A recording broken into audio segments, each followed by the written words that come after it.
On vit dans une société axée sur la performance tant au travail qu'à la maison. Or, il devient facile, si on est moindrement perfectionniste et ambitieux, de tomber dans le piège de la performance à tout prix.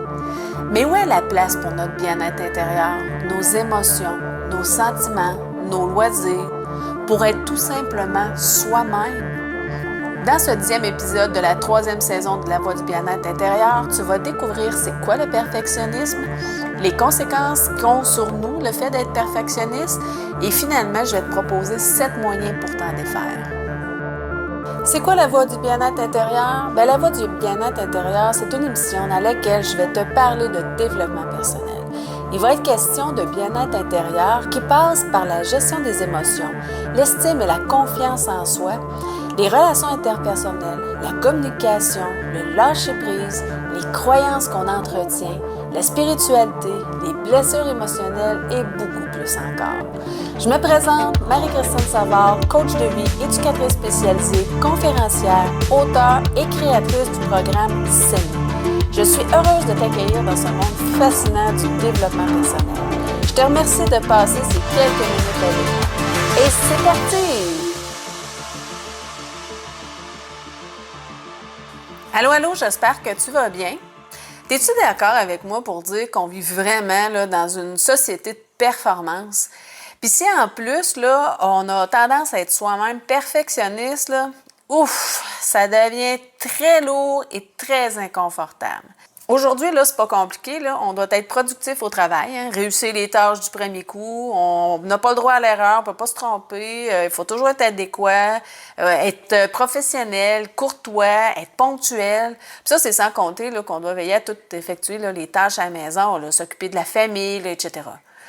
Il y a pour ainsi dire aucune place pour se respecter, se dorloter, prendre soin de soi et surtout pas pour les émotions. Aussi, là, l'échec là, est très mal perçu là, dans notre société. Parce que dès que quelqu'un ne réussit pas à faire quelque chose, c'est perçu comme un échec et c'est donc catastrophique. Bref, on doit être parfait. Mais qu'est-ce qui arrive quand on se demande d'être parfait et hyper performant? On finit par craquer, tout simplement. On se perd, littéralement. On perd de vue ses valeurs, ce qu'on est, ce qu'on veut vraiment. Notre estime et notre confiance en nous sont souvent très affectées. On n'est pratiquement jamais satisfait de rien, surtout de soi, de ce qu'on accomplit, parce que c'est jamais assez bien, c'est jamais assez parfait. Parfois, on peut perdre des personnes autour de nous qui nous sont chères. Il arrive même qu'on tombe malade parce que notre corps nous dit « stop, wow, c'est trop, là, c'est assez ».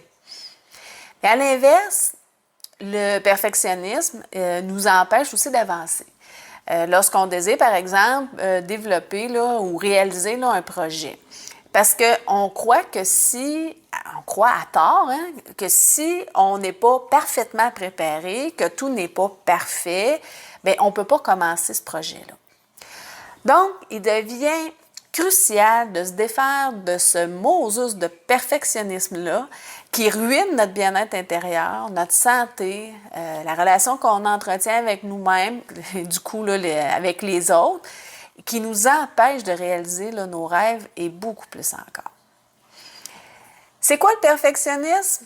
Le perfectionnisme, selon Olivier Roland, qui est entrepreneur web, conférencier, youtubeur, blogueur, c'est une forme de procrastination intelligente puisqu'on repousse constamment les échéances. En plus, on pense que c'est pour de bonnes raisons. On évite comme ça de ressentir de la culpabilité. Comme je le mentionnais plus tôt, on remet toujours à plus loin un projet là, sous prétexte qu'on n'est pas prêt, qu'on n'a pas tout ce qu'il faut là, qu'il nous manque là, de l'information, là, etc. Comme on est incapable de déléguer, on a tendance à tout faire soi-même et de se retrouver évidemment rapidement là, surchargé, là, envahi là, de travail. On manque de confiance en nous parce qu'on pense qu'on doit être parfait pour partir un projet, obtenir une promotion, etc. Mais en réalité, là, Ce qui nous empêche d'avancer, là, c'est la peur de déplaire, la peur du jugement des autres, la peur de l'échec, la peur de la réussite. Et oui, parce que oui, il y a des gens qui ont peur de la réussite, parce qu'on a une piètre estime de nous-mêmes, etc. Aussi, là, on se met beaucoup de pression et on ressent là, de l'anxiété là, par rapport aux objectifs là, qui ne sont pas atteints. Est-ce que tu te reconnais dans les traits du perfectionniste?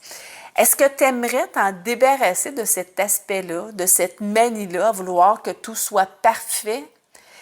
Bien, pour se défaire du perfectionnisme, il existe quand même des moyens, des actions concrètes à mettre en place là, pour y arriver. Et je t'en présente 7 moyens là, pour se défaire du perfectionnisme. Bien, le premier moyen, c'est la première étape la plus essentielle, c'est de prendre conscience qu'on est perfectionniste. Évidemment, comme je le disais, c'est une étape essentielle là, parce que sans la prise de conscience, bien, on ne peut pas se rendre compte qu'on est perfectionniste et encore moins le travailler pour s'en défaire. Parfois, là, juste de prendre conscience là, de nos comportements, de cette manie-là, vouloir que tout soit parfait, bien, juste ça, bien, ça peut nous aider là, à diminuer les comportements là, qui sont reliés au perfectionnisme. Mais un bon moyen pour s'en rendre compte, pour prendre conscience qu'on est perfectionniste, c'est d'observer ce qui se passe au niveau de nos idées, de notre discours interne, la façon qu'on se parle, qu'on dialogue avec nous-mêmes. Des idées, des paroles comme bon, il faut pas, je dois pas, tout doit être parfait, j'ai pas le droit, particulièrement à l'erreur, etc. Bien, c'est des bons indicateurs là, qu'on a un penchant là, prononcé là, pour le perfectionnisme. On peut aussi observer là, le temps qu'on prend là, pour effectuer là, une tâche. Le temps excessif là, qu'on met là, sur des détails, là, parfois là, super insignifiants. Là. Ça m'est déjà arrivé là, de passer beaucoup de temps là, sur des détails là, que personne n'aurait remarqué de toute façon. Disons que c'est un autre bon indice là, pour se rendre compte là, si on est perfectionniste ou pas. Une autre façon là, d'en prendre conscience, là, c'est comment on se sent quand on commet une erreur. Le plus souvent, là, une personne perfectionniste va se sentir envahie par la culpabilité et l'anxiété parce qu'elle croit à tort, parfois elle n'en a même pas conscience, elle croit à tort là, qu'elle n'a pas le droit de commettre une erreur. Le deuxième truc, le deuxième moyen, bien, c'est de diminuer ses attentes. Qui dit perfectionniste dit des objectifs, des buts, des attentes, des ambitions beaucoup trop élevées et complètement irréalistes. Il n'y a rien de mal à vouloir toujours s'améliorer et atteindre l'excellence. Le problème, quand on est perfectionniste, c'est que les objectifs sont humainement irréalisables. Vouloir être un être humain qui ne commet jamais d'erreur, par exemple, c'est complètement stupide et irréaliste. Un être humain est imparfait et le sera toujours.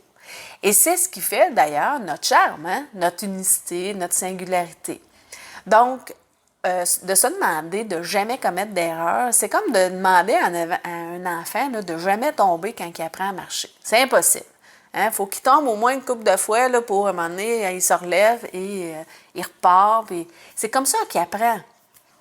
En plus, c'est souvent à travers nos erreurs, comme je le disais, qu'on apprend le plus. Ça signifie, si on ne commet jamais d'erreurs, si on n'ose jamais commettre d'erreurs, ça signifie qu'on se prive de tous ces apprentissages-là.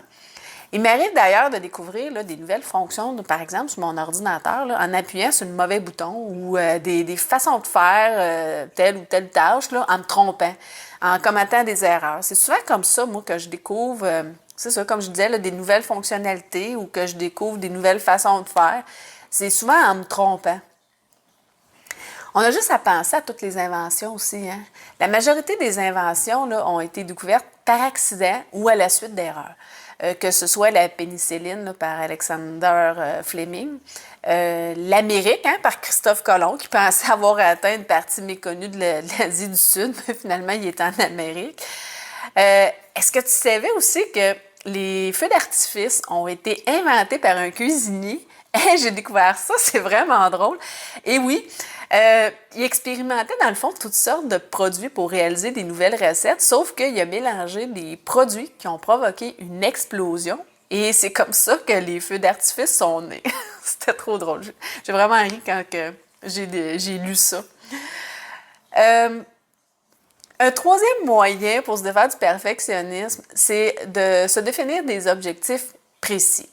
C'est important de se fixer des objectifs pour pouvoir mettre en place des moyens pour atteindre nos objectifs. Puis un moyen utile et même nécessaire là, pour se fixer des objectifs, c'est la méthode SMART.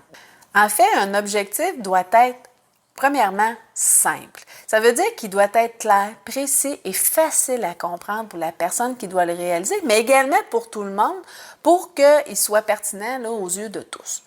Aussi, là, formulé à la positive. Donc, on ne dit pas, là, je veux pas ci, je veux pas ça. C'est je veux atteindre tel objectif, je veux telle chose et réaliser tel projet, là, etc.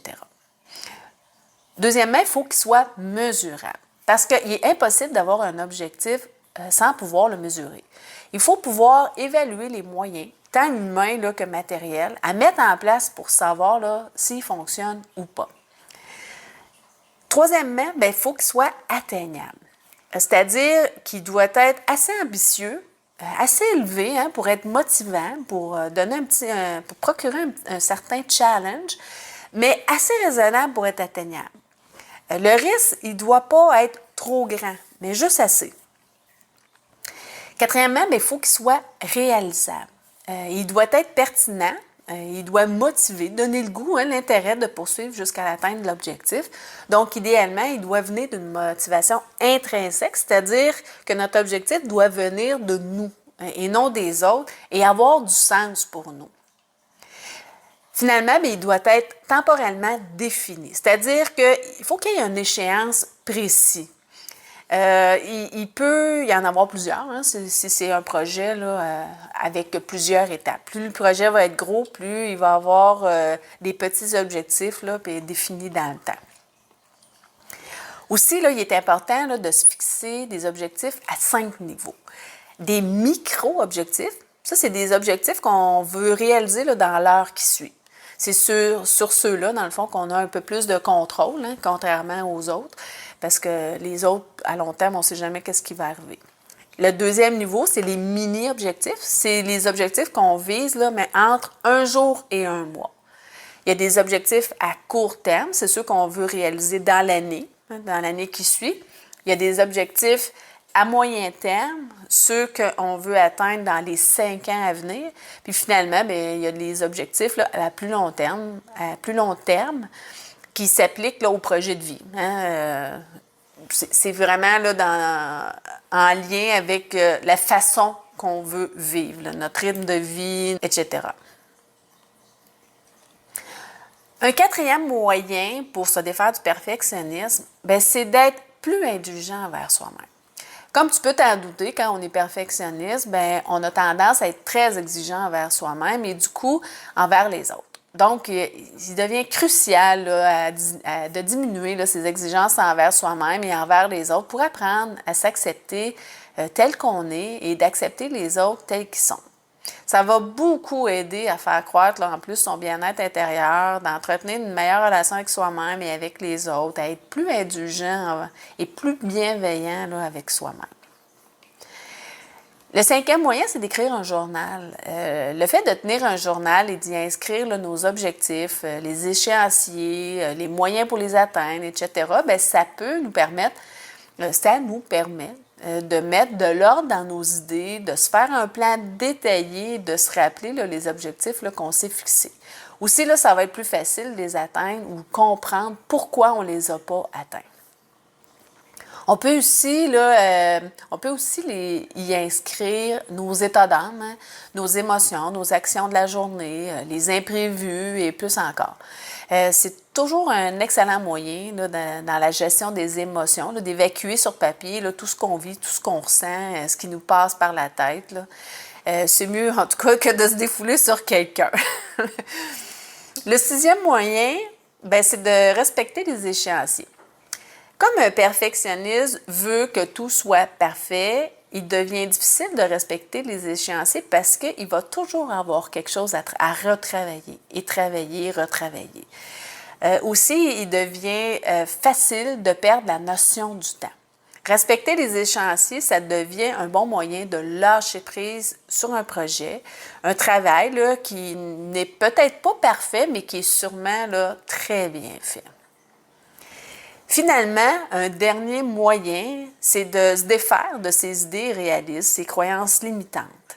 La meilleure façon pour se défaire du perfectionnisme, c'est vraiment là, de se défaire de ces croyances-là, particulièrement là, qu'un adulte doit être parfait dans tout ce qu'il entreprend, en adoptant, autrement dit, là, une attitude perfectionniste, ou encore un adulte a absolument le besoin d'être aimé et approuvé par presque toutes les personnes de son entourage pour presque tout ce qu'il fait.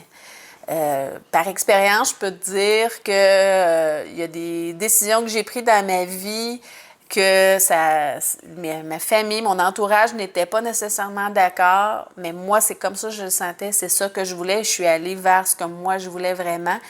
Et étonnamment, mais ces personnes-là même pareil, même s'ils ne sont pas d'accord avec mes choix. Ça fait partie des relations. On n'est pas obligé d'être d'accord avec tout ce que la personne fait. On appelle ça du respect. Hein? Puis aimer quelqu'un, c'est de l'accepter tel qu'il est, là. Même si on ne comprend pas toujours ses décisions et ses choix et ce qu'il fait. Comment on fait pour se défaire de ces idées irréalistes-là, qu'on doit être parfait à tout prix? Bien, c'est par la confrontation de nos idées irréalistes, de nos croyances limitantes. C'est-à-dire en se posant les bonnes questions qui vont venir ébranler, affaiblir et éliminer, à plus ou moins long terme, ces croyances-là. En résumé, si on veut se défaire de son côté perfectionnisme, bien, la première étape et la plus essentielle, c'est vraiment de prendre conscience qu'on est perfectionniste. On peut en prendre conscience en observant nos comportements, notre attitude, surtout notre discours interne, hein, mais aussi là, en observant le temps qu'on prend pour effectuer les tâches, si on prend trop de temps, par exemple, sur des détails insignifiants. Et aussi, là, on peut mettre des moyens en place qui vont nous aider à se défaire de cette mauvaise habitude-là, cette mauvaise manie comme de vouloir que tout soit parfait, là, en diminuant ses attentes envers soi-même, envers les autres, en utilisant la méthode SMART hein, pour établir nos objectifs, en établissant un échéancier, en étant plus indulgent envers soi-même, en écrivant dans un cahier nos émotions, ce qu'on vit, nos projets, les moyens à mettre en place, etc. Mais souviens-toi que la meilleure façon de se défaire du perfectionnisme, c'est de se défaire de ces idées réalistes reliées au perfectionnisme. Comme l'idée qu'on doit plaire à tout le monde et que tout doit toujours être parfait, compris nous. Et voilà, c'est déjà tout. Dans le 11e épisode de la 3e saison de La Voix du bien-être intérieur, je vais te parler de spiritualité, qui n'a rien à voir, hein, soit dit en passant, avec la religion. Je te parle de l'importance d'avoir des croyances, de croire en quelque chose pour passer à travers là, les coups durs de la vie. C'est un rendez-vous. Maintenant, je t'invite à une conférence gratuite, 3 prisons émotionnelles chez l'être humain. Et oui, une conférence de 1h15 environ, complètement gratuite, dans laquelle tu vas découvrir 3 prisons émotionnelles chez l'être humain. Aussi, tu vas sûrement enfin comprendre ce qui te bloque pour aller vers ce que tu veux vraiment, ce qui t'empêche de te sentir bien à l'intérieur de toi, d'être en paix avec toi-même et les marches vers la libération de ces prisons intérieures-là. C'est un rendez-vous. Pour t'inscrire et avoir un accès direct à la conférence gratuite, il te suffit de cliquer sur le lien que j'ai mis là juste en dessous et de confirmer ton inscription à partir du courriel que tu vas recevoir. C'est important, sinon tu ne pourras pas avoir accès à la conférence. Vérifie aussi là, tes courriels indésirables au cas où le courriel aurait atterri. Sur ce, je te souhaite une excellente journée. Prends soin de toi et je te dis aime-toi. Bye bye.